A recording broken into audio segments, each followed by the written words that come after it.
ایک چیز کا فیصلہ کر لو کہ گھما پھرا کے بات نہ کرو، اسٹریٹ فارورڈ ہو کے بات کرو، اللہ تعالیٰ تمہیں حقیقی معنوں میں ان غلامی سے آزادی دلائے گا۔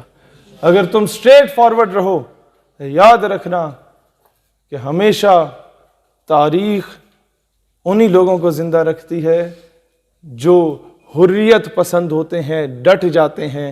بوٹ پالش کرنے والے اور تلوے چاٹنے والوں کی تاریخ میں کوئی جگہ نہیں ہے۔ یہ بات یاد رکھنا کہ بڑے بڑے گورنر آئے، ان کا جنازہ پڑھانے کو کوئی تیار نہیں ہوتا تھا، اور ایک 8,000 کمانے والے ایلیٹ فورس کے سپاہی کے نماز جنازہ سے دنیا واقف ہے۔ تاریخ ہمیشہ حریت پسندوں کو یاد رکھتی ہے، تاریخ ہمیشہ غازیوں کو یاد رکھتی ہے، تاریخ ہمیشہ ظلم اور فرعونیت کے سامنے ڈٹ کے کھڑے رہنے والوں کو یاد رکھتی ہے۔ دوستان ذی وقار، معیشت کا مسئلہ ہے، یہ کوئی مسئلہ نہیں۔ دوستان ذی وقار، مالی اعتبار سے کمزور ہیں، یہ کوئی مسئلہ نہیں۔ دنیا کی بڑے سے بڑے ٹیکنالوجی، دنیا کی ملٹری مائٹ امریکہ کے پاس تھی، رشیا کے پاس تھی۔ ہم نے اپنی آنکھوں کے سامنے انہیں افغانستان میں تباہ ہوتے دیکھا ہے۔ جب وہاں پر کوئی راکٹ گرتا تھا تو ہمارے طالبان خوش ہوتے تھے کہ اس لوہے کو بیچ کے ہم کوئی اپنا گزارا کر لیں گے۔ دہشت گرد جو اصل ہے اس کو دہشت گرد کہنا ہوگا، اور مجاہد کو عزت دینی ہوگی۔ ہمیں وہ داڑھی اور دستار کو عزت دینا ہوگی۔ ہمارے بڑے بڑے آفیسرز میس میں، ہمارے بڑے بڑے سرینا اور اس طرح کے ہوٹلز میں جو شخص آپ کے لیے دروازہ کھول کے آپ کو ویلکم کرتا ہے، اس کے سر پہ دستار ہوتی ہے، اس کے جسم پہ شیروانی ہوتی ہے، یا اس نے داڑھی مونچھ رکھی ہوتی ہے۔ یہ انگریزوں کے دور میں یہ چیز متعارف کرائی گئی تاکہ مسلمانوں کی ثقافت پہ حملہ کیا جائے۔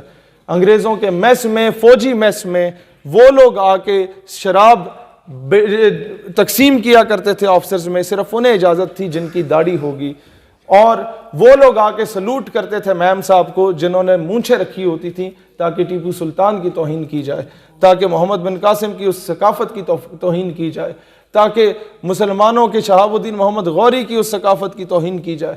دوستان ذی وقار، پاکستان اس دن آزاد ہوگا جب ہمارے گیریزن میس میں اور ہمارے پی سی میں اور بڑے بڑے ہوٹلوں میں جو شخص آپ کے لیے دروازہ کھلا کرے گا، اس کے کندھوں پہ امریکی فوج کے رینک لگے ہوں گے اور اس نے پینٹ کوٹ اور ٹائی پہنی ہوگی۔ زمانہ بڑے شوق سے سن رہا تھا، ہم ہی سو گئے داستاں کہتے کہتے۔ اللہ تعالیٰ دین اسلام اور وطن عزیز پاکستان کا حامی و ناصر ہو۔ پاکستان امت کی ترجمانی کرے گا انشاءاللہ۔ اس ملک سے محبت اس لیے نہیں کہ یہاں پیدا ہوئے پلے بڑے، ہمیں اس لیے محبت ہے کیونکہ یہ جو پرچم ہے جو ہم سینے پہ لگا کے رکھتے ہیں، اس کو غور سے دیکھو، اس کی نسبت میرے آقا کے گنبد خضرا سے ہے۔ اس پرچم کا دشمن ہمارا دشمن ہے، اس پرچم کا دوست ہمارا دوست ہے۔ پاکستان واحد ریاست ہے ریاست مدینہ کے بعد جو اسلام کے نام پہ بنی، اگر اسلام کے نام پہ نہیں چل رہی تو آپ کا اور میرا قصور ہے۔ ہم نے قیمے والے نان پہ اور بریانی کی پلیٹ پہ ہر 5 سال کے بعد اپنے ضمیر پہ سمجھوتا کیا، اپنے ایمان پہ سمجھوتا کیا۔ دوستان ذی وقار، آج منظم ہو کے، متحد ہو کے، اس 5th جنریشن وار کے ایرا میں بھی، جہاں پر ہم لوگ جنرل امجد شعیب جیسے لوگوں کا نام لے کے لتاڑتے ہیں کہ ان کو جرت کیسے ہوئی کہ اسرائیل کی حمایت میں انڈائریکٹلی بات کرے کہ ڈیبیٹ ہو سکتی ہے، جہاں یہ 2 ٹکے کے لوگ کامران خان جیسے صحافی بات کرتے ہیں، جہاں انہیں لتاڑتے ہیں، وہیں ہماری رسپانسبلٹی بنتی ہے کہ سیاچن میں اور ایل او سی میں جو فوجی اپنی جانوں کا نذرانہ دے رہے ہیں ان کو ہم سلوٹ بھی کیا کریں، تبھی جا کے پاکستان مستحکم ہوگا۔ جیسے میں ہمیشہ پنجاب میں لوگوں سے کہتا ہوں کہ یہاں تمہیں کوئی ریڈی لگانے والا پٹھان نظر آئے تو اسے سینے سے لگاؤ گے تو پاکستان مضبوط ہوگا۔ اسی طریقے سے میں خیبر والوں سے بھی کہتا ہوں، کوئی پنجابی نظر آئے تو اسے دال خور نہ بولو، اسے اپنا پاکستانی سمجھ کے سینے سے لگاؤ۔ پہلے ہم مسلمان ہیں، پھر پاکستانی ہیں، اس کے علاوہ ہماری کوئی پہچان نہیں ہے۔ بہت شکریہ، جزاک اللہ۔